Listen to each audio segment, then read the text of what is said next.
สวัสดีค่ะหลังจากที่เรากลับมาจากสวนมะเขือเทศของคุณปู่คุณย่านะคะเราก็ได้มะเขือมาเต็มเลยค่ะกินสดกันแล้วยำส้มตำกันแล้วแจกเพื่อนบ้านกันแล้วขายกันแล้วก็ยังคงเหลือมะเขือเทศอีกมากเลยค่ะคุณผู้ชมเดี๋ยวเรามาดูวิธีการแปรรูปมะเขือเทศกันค่ะเราจะไม่ปล่อยให้เขาเน่าแน่นอนค่ะคุณผู้ชมมะเขือเทศเชื่อมก็ได้หรือว่ามะเขือเทศอบแห้งค่ะแล้วเราก็สามารถเก็บไว้รับประทานได้นะคะอยู่ในตู้เย็นได้เป็นเดือนเลยค่ะคุณผู้ชมเดี๋ยวมาดูขั้นตอนการทำกันนะคะบอกให้ทุกเคล็ดลับอย่างละเอียดเลยค่ะอันดับแรกนะต้องเลือกมะเขือเทศที่มีสีแดงจัดแบบนี้ค่ะคุณผู้ชมทำออกมาแล้วจะได้สีที่สวยมากๆค่ะมาเตรียมน้ำปูนใสกันเลยค่ะเราจะหั่นมะเขือเทศนะคะแช่ลงไปในน้ำปูนใสค่ะเตรียมน้ำประมาณครึ่งหม้อค่ะตักปูนกินหมากลงไปค่ะแม่แอ้ใช้เยอะนิดนึงเพราะว่าแม่แอ้ทำเยอะค่ะแล้วก็โรยลายลงไปในน้ำเลยค่ะคุณผู้ชมเสร็จแล้วมันจะเป็นตะกอนเรารอให้เขาตกตะกอนก่อนนะแล้วก็เอาเฉพาะน้ำเห็นไหมคะนี่คือน้ำใสๆที่ปูนของเราตกตะกอนแล้วนะคะเอาน้ำตัวนี้ค่ะมาแช่มะเขือเทศค่ะเริ่มด้วยการหั่นมะเขือเทศออกเป็น2ส่วนแบบนี้นะคะผ่าครึ่งเลยค่ะคุณผู้ชมเมื่อผ่าเสร็จแล้วนะเราก็จะแค่เอาเมล็ดของเขาออกค่ะจะให้เหลือแต่เนื้อเลยแล้วก็ลงไปแช่ในน้ำปูนใสค่ะแม่ตัดขั้วที่เป็นดำๆออกนะแล้วก็เอาเมล็ดของเขาออกทั้งหมดค่ะให้เหลือแต่เนื้อเลยนะคะถ้าใช้มีดแคะเมล็ดนะคะต้องระมัดระวังนิดนึงค่ะแต่จริงๆเราใช้นิ้วโป้งดันได้ค่ะไวกว่าด้วยค่ะคุณผู้ชมใช้นิ้วโป้งปาดออกไปเลยที่เราต้องเอาไปแช่น้ำปูนใสค่ะก็เพื่อให้เนื้อมะเขือเทศของเรายังคงแข็งเมื่อเราเอาไปเคี่ยวนานๆค่ะมันก็จะไม่เละค่ะทีนี้แช่นานแค่ไหนแช่1คืนเลยค่ะคุณผู้ชมถ้าเราทำตอนเย็นก็แช่ไว้เลย1คืนตอนเช้าเราถึงจะเคี่ยวค่ะแต่ถ้าคุณผู้ชมทำตอนเช้าก็แช่ไว้ทั้งวันเลยค่ะประมาณ 8-10 ชั่วโมงแล้วถึงจะเคี่ยวในตอนเย็นค่ะ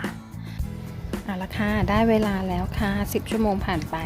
เราก็จะเอามะเขือเทศที่แช่ไว้ทั้งคืนเนี่ยไปล้างค่ะคุณผู้ชมล้างกับน้ำสะอาดเนี่ยนะคะประมาณ 2-3 น้ำค่ะแม่เอาขึ้นมาซาวก่อนเทน้ำที่เราแช่ไว้ทั้งคืนเนี่ยออกก่อนแล้วล้างด้วยน้ำเปล่าผ่านนะคะ1 ครั้งที่2คือเอามาล้างในหม้อแบบนี้ค่ะพอล้างในหม้อแล้วก็เทน้ำทิ้งอีก2 ครั้งค่ะคุณผู้ชมจะสังเกตได้ว่าน้ำสุดท้ายที่เราล้างค่ะน้ำจะมีความใสขึ้นเยอะเลยทีเดียวค่ะหมายความว่าเราจะได้มะเขือเทศที่พร้อมที่จะเอาไปเคี่ยวแล้วค่ะอย่าลืมนะคะน้ำสุดท้ายเสร็จแล้วเนี่ยเราจะต้องพักไว้ในตะแกรงให้เขาเสด็จน้ำก่อนค่ะคุณผู้ชมเพราะว่าเราจะไม่ใส่น้ำเลยแม้แต่หยดเดียวในการเคี่ยวค่ะ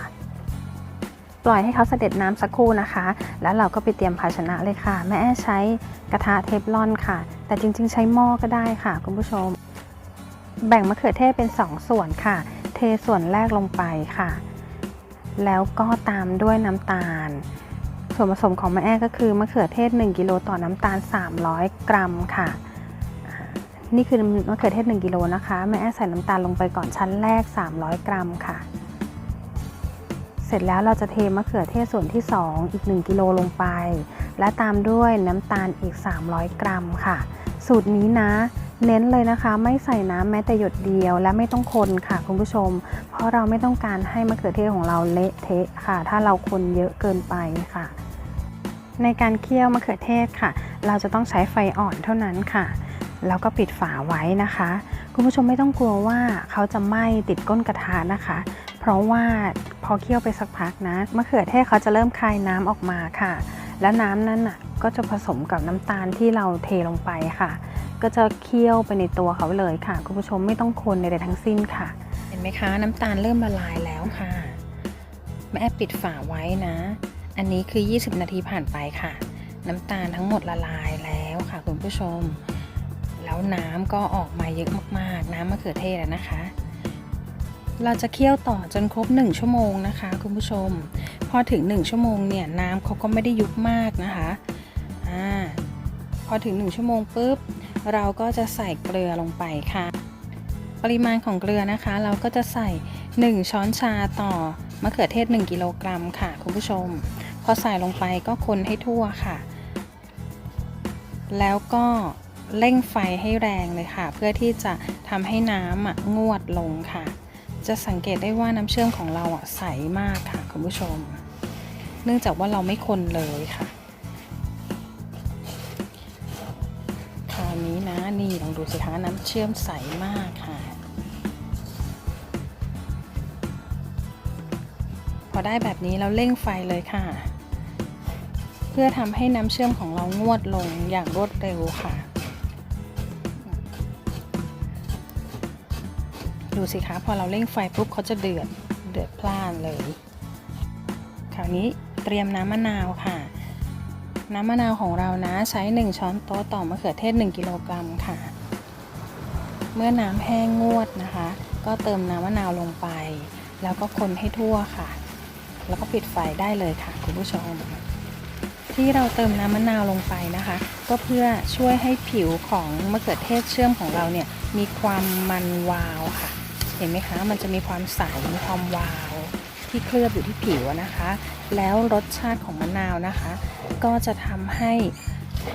มะเขือเทศของเราเนี่ยมีความเปรี้ยวและมีความหอมด้วยค่ะเมื่อปิดไฟแล้วนะคะก็ยกลงผึ่งในตะแกรงค่ะให้น้ำเชื่อมเขาหยดจนหมดค่ะ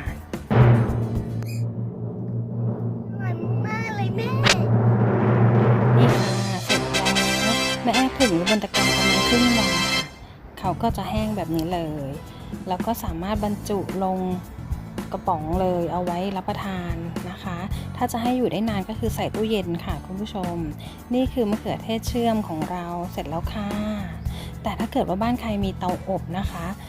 อยากจะทำให้เป็นอบแห้งก็ง่ายๆค่ะเข้าเตาอบเลยแต่ว่าบ้านแม่แอ้ไม่มีเพราะฉะนั้นเราก็จะตากแดดแบบนี้ค่ะ